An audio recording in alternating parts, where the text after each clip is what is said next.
Hey guys, how you doing? Coach Mitch here. This comes from our actual prep quiz for the CBP logical reasoning test. This is from our level 1 reasoning test. We have 2 levels. This is level 1. This test has 50 questions on it, but here's a couple questions for you now. So, an act may be considered criminal only when both the actus reus, the guilty act, and the mens rea, the guilty mind, are present.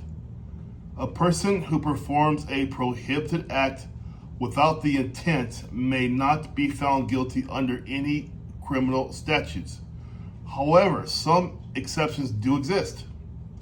These are scenarios such as crimes of negligence or strict liability, where the act alone may suffice. Courts consider both factors when assessing culpability, but actus reus must always occur for a crime to exist. So which one of the following cannot be a valid conclusion?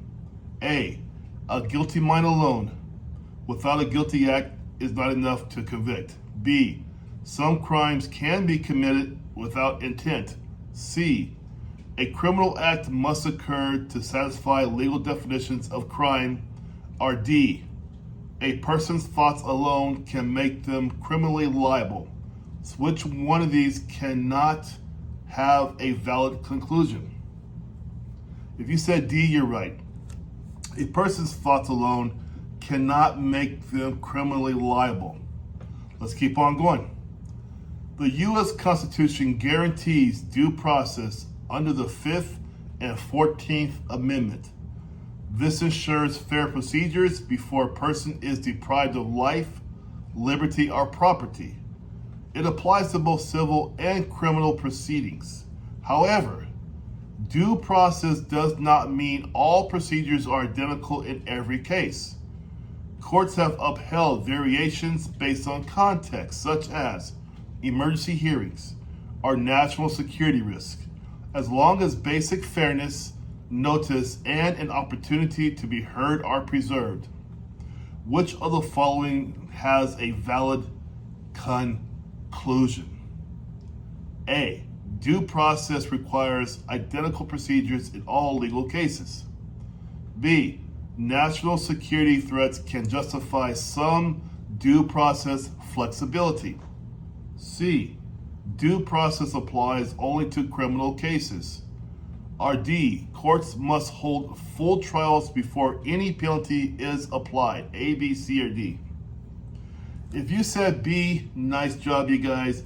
National security threats can justify some due process flexibility. Let's do one more for you.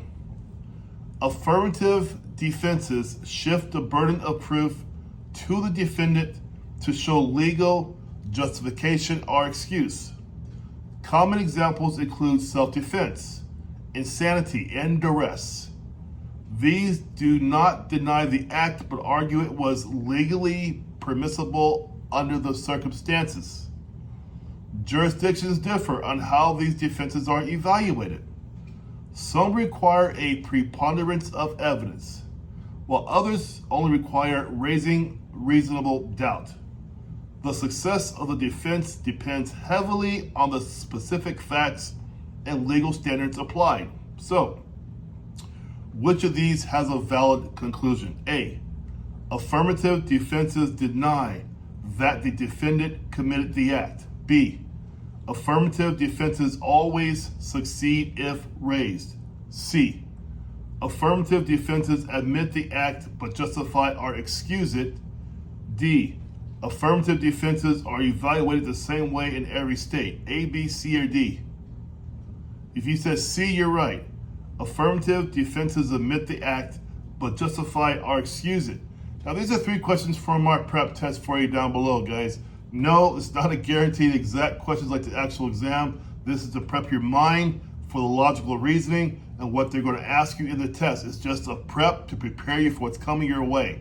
Nobody has the exact answers or questions. That's impossible. But this is an excellent prep. We've had it for over 4 years now to prepare you for the actual. Link down below. Get your prep test today and see how you do. It's self-graded. Take it as many times as you want to. No problem there at all. You guys take care and have a good night. Bye-bye.